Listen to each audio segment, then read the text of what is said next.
Assalamualaikum warahmatullahi wabarakatuh. Pada kesempatan kali ini, kelompok kami yang beranggotakan saya sendiri Laila Farhatinisa, kemudian Ahmad Rifki Al-Haris, kemudian Fiadini Anjani, dan Idham Awaludin Pimai. Kelompok kami akan menjelaskan makalah kami yang berjudul pengembangan rencana pelaksanaan pembelajaran. Langsung saja, untuk pengertian perencanaan pembelajaran akan diterangkan oleh saya sendiri sebagai pembicara pertama. Jadi, di pembahasan kali ini yang pertama adalah pengertian dari perencanaan pembelajaran. Nah, perencanaan pembelajaran sendiri itu terdiri dari dua kata. Yang pertama, perencanaan. Perencanaan itu diambil dari suku kata rencana.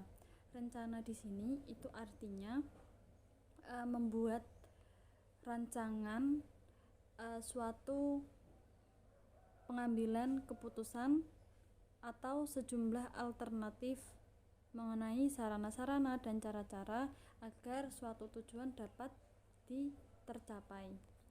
Kemudian pembelajaran, seperti yang kita tahu, pembelajaran adalah proses belajar mengajar antara dua pihak, yakni pengajar atau di sini kita mengenal sebagai guru atau dosen, dan anak didik atau murid atau siswa.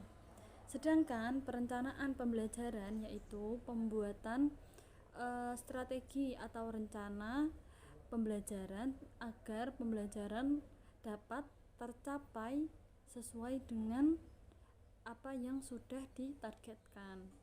Jadi, agar pembelajaran berjalan maksimal dan hasil yang diperoleh juga maksimal, guru harus siap membuat perencanaan pembelajaran yang matang. Kemudian, terdapat beberapa definisi atau pengertian mengenai perencanaan pembelajaran dari beberapa ahli yang sudah dijelaskan di makalah kami. Mungkin bisa dibaca sendiri ya. Nah,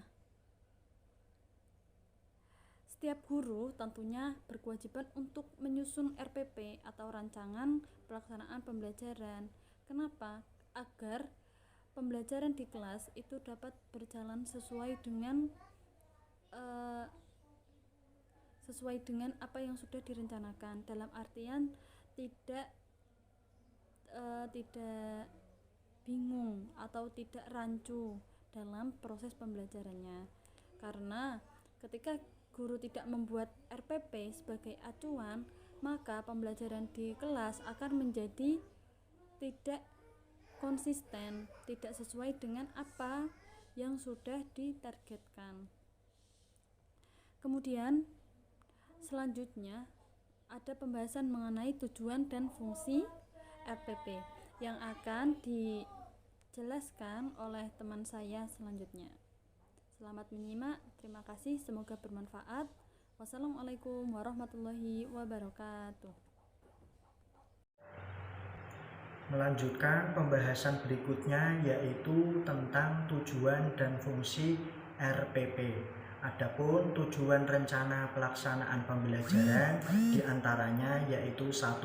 Untuk mempermudah, memperlancar, dan meningkatkan hasil proses belajar mengajar.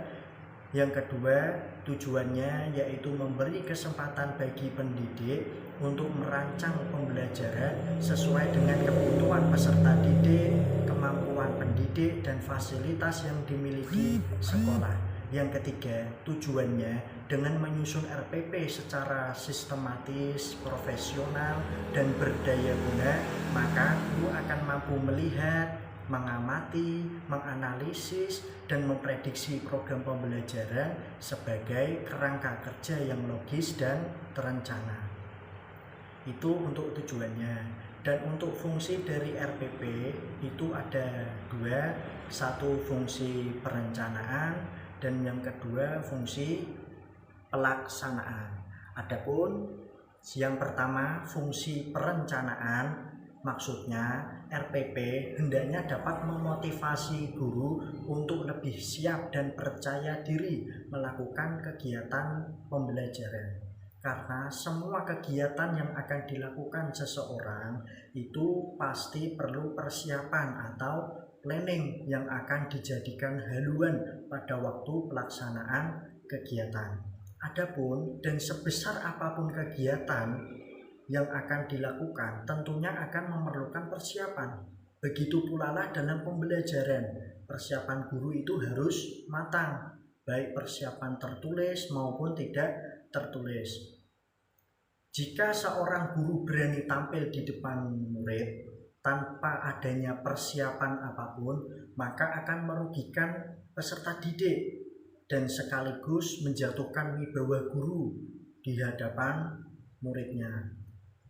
Adapun yang kedua yaitu fungsi pelaksanaan. Fungsi pelaksanaan ini maksudnya RPP itu harus disusun secara sistematis, utuh, dan menyeluruh dengan beberapa kemungkinan dalam penyesuaian dalam situasi pembelajaran yang aktual. Maka dengan demikian RPP berfungsi untuk mengefektifkan proses pembelajaran sesuai dengan apa yang direncanakan. Mungkin itu tujuan dan fungsi RPP. Selanjutnya, baik, saya Viadini Anjani akan melanjutkan materi yang berikutnya, yaitu prinsip-prinsip pengembangan RPP. Dalam mengembangkan atau menyusun RPP, menurut Permendikbud nomor 22 tahun 2016, hendaknya memperhatikan prinsip-prinsip pengembangannya yang meliputi 1. Memperhatikan perbedaan individu peserta didik. Jadi RPP tersebut disusun dengan memperhatikan dan menyesuaikan kemampuan awal dari setiap peserta didik. Begitu juga tingkat intelektual, bakat dan minat, motivasi belajar, potensi kemampuan sosial, emosi, gaya belajar, kebutuhan khusus, kecepatan belajar, dan juga latar belakang budaya, norma, nilai, dan lingkungan peserta didik. Prinsip yang kedua yaitu mendorong partisipasi aktif peserta didik. Jadi proses pembelajaran tersebut dirancang dengan berpusat pada peserta didik untuk memberi motivasi, mengembangkan minat dan bakat, kreativitas, inisiatif, inspirasi, inovasi, dan kemandirian, serta semangat belajar dan keterampilan belajar. Prinsip yang ketiga yaitu berpusat pada peserta didik untuk mendorong semangat belajar, motivasi, minat, kreativitas, inisiatif, inspirasi, inovasi, dan kemandirian. Yang keempat, mengembangkan budaya membaca dan menulis. Proses pembelajaran dirancang untuk mengembangkan kegemaran membaca kepada peserta didik dan meningkatkan pemahaman keragaman membaca, begitu juga untuk mengembangkan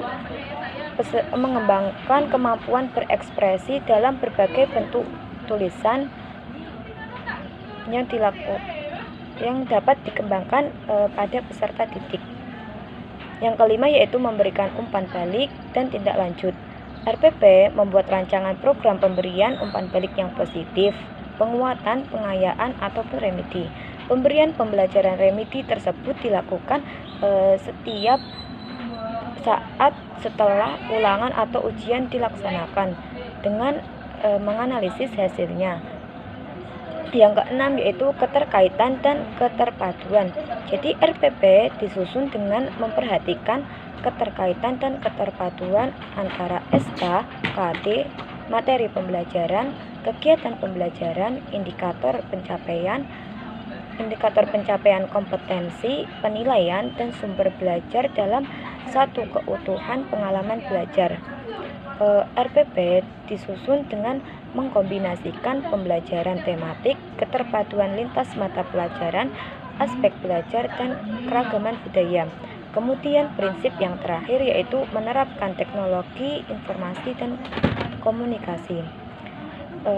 Jadi RPP disusun dengan mempertimbangkan penerapan teknologi dan informasi secara terintegrasi, sistematik, efektif, dan sesuai dengan situasi dan kondisi. Sekian dari saya, terima kasih.